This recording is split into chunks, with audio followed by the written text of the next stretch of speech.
যেমন একটা সিনেমা থেকে বের হয়ে বাবা মেয়ের সম্পর্ক নিয়ে কথা বলছে, এটা আমাদের টিমের জন্য অনেক বড় অ্যাচিভমেন্ট। এটা পাখি, she is a very talented artist. আমি খুবই খুশি যে মানুষ ওর কাজটাকে এত সুন্দরভাবে প্রেজ করছে। She deserves all the praise. অনেক কষ্ট করেছেন, আপনারা সবাই দোয়া করবেন। আলহামদুলিল্লাহ আমাদের এতটুকু স্ট্রাগলই কিন্তু ছিল। এই যার ছবি দেখুন না কেন, মানুষ কিন্তু হলে আসছে, যে 5টা-6টা ছবি দেখছে, খেয়াল করে দেখবেন সবাই বাংলা সিনেমাই দেখছে। তো এটা কিন্তু একদিনে হয়নি, এটা প্রত্যেকটা আর্টিস্ট, প্রত্যেকটা টিম মেম্বার, প্রত্যেকটা ডিরেক্টর, প্রত্যেকটা প্রডিউসার সবার সম্মিলিত প্রচেষ্টার ফল। তো দর্শক যে আসছেন, এটা এখন সবার রেসপন্সিবিলিটি যে তাদেরকে ধরে রাখা, তাদেরকে রেগুলার ইন্টারভালে ভালো কাজ দেওয়া। এই যে দর্শকের সমাগম, এটাই হচ্ছে এখনকার ইন্সপিরেশন।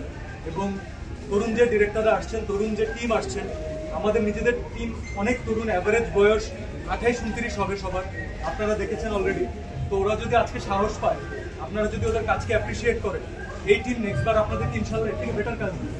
সেই কাজে আমি থাকি আর না থাকি। সিনিয়রতে মানে সিনেমাতে আমাদের ইন্ডাস্ট্রিতে যারা অগ্রজ আছে, অথবা যাদের সিনেমা দর্শক সিনেমা কি হলো তার থেকে বড় কথা হচ্ছে যে তাদের সিনেমা আসছে, এরকম ব্র্যান্ডিং যারা আছে, সাহস করে তাদেরকে আগে সবার আগে ফ্রন্টলাইনে আসতে হবে। এখানে খালি ওয়েট করলে হবে না, এখানে একজনকে স্টেপ নিতে হবে, তার দায়িত্ব নিয়ে বাকিদেরকে সাথে নিয়ে আসতে হবে।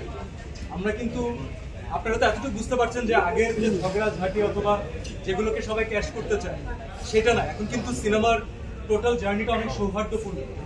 কেউ কারো নামে খারাপ বলছে না, কারণ দর্শক প্রত্যেকটা সিনেমাকে ভালো বলছে, পজিটিভ বলছে। আমি কেন জোর করে আরেকজনের সিনেমাকে খারাপ বলবো? আমার টিম যেরকম কষ্ট করেছে, তাদের টিম কষ্ট করে নাই, সবাই করেছে। তো একজন আরেকজনকে সাপোর্ট করলে, নিজেদের মধ্যে আন্ডারস্ট্যান্ডিং থাকলে, তাহলে আমরা জানতে পারবো যে রেগুলার ইন্টারভালে কার ছবি কখন আসছে, এবং আমরা লাগবে সবাই মিলে সেটা প্রমোট করি। দর্শক আশা নিয়ে কথা, তাদেরকে ধরে রাখাটাই আমাদের একটা সবচেয়ে বড় চ্যালেঞ্জ। আমার সাথে যে তরুণ দল কাজ করেছে, আমি নিজের জন্য যতটা না ভাবছি, আমি চিন্তা করছি, আমি ভাবছি আমি এটাকে ডিমোটিভেট করতে পারবো।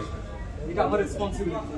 যদি আমি একটা সেকেন্ড আমি বসে যাই যে আমি আচ্ছা আজকে আমার ফিলিং ভালো লাগছে না, কতদিন দৌড়াবো, অনেকদিন হয়ে গেল, তাহলে আমার পুরো টিম, এই যে ইয়াং টিম যারা এতদিন ধরে কষ্ট করছে, ওরা সবাই ডিমোটিভেটেড হয়ে যাবে। তো আমি চাই না যে কেউ ডিমোটিভেটেড হোক। এই প্রত্যেকটা ছেলে যারা আমাদের টিমে কাজ করেছে, আমি এতটুকু বলতে পারি, এরা আপনারা যদি ওর পরিচর্যা করেন, এরা প্রত্যেকে এক একটা অ্যাসেট হবে আমাদের ইন্ডাস্ট্রির জন্য। তো আপনাদের সাপোর্টও দরকার, দর্শকের অ্যাপ্রেজ দরকার, দর্শকের মোরাল সাপোর্ট দরকার। বাংলা সিনেমাকে শুধু মুখে মুখে বাইরে নিয়ে যাবো, ছড়িয়ে দিব বললে হবে না। You guys are also part of it. We are doing our bit, now it's your turn. না না, আমি দেখিনি। আমি প্রত্যেকটা সিনেমার রিভিউ করেছি। Borbaad has been a fantastic mass commercial cinema, full of action. Everyone is praising Shakib bhai. বিশ্ব ভাইয়ের পারফরমেন্স নিয়ে দাগিতে কথা হচ্ছে, শিয়াব ভাইয়ের মেকিং নিয়ে কথা হচ্ছে, গল্প নিয়ে কথা হচ্ছে। আমাদের ফিল্মের ইমোশন, ফ্যামিলি ড্রামা, ফ্যামিলির প্রত্যেকটা মানুষ একসাথে দেখতে পাচ্ছে। So this is something new. চক্করের সাসপেন্স ভালো লাগছে। তো এমন না যে আমি শুধু নিজের সিনেমার খবর রাখছি, আমি প্রত্যেকের সিনেমার খবর রাখছি, এবং I want the very best for each and every one. আপনি চাইলেও আমার মুখ থেকে কোনো কন্ট্রোভার্সিয়াল কিছু বের করতে পারবেন না। Thank you so much.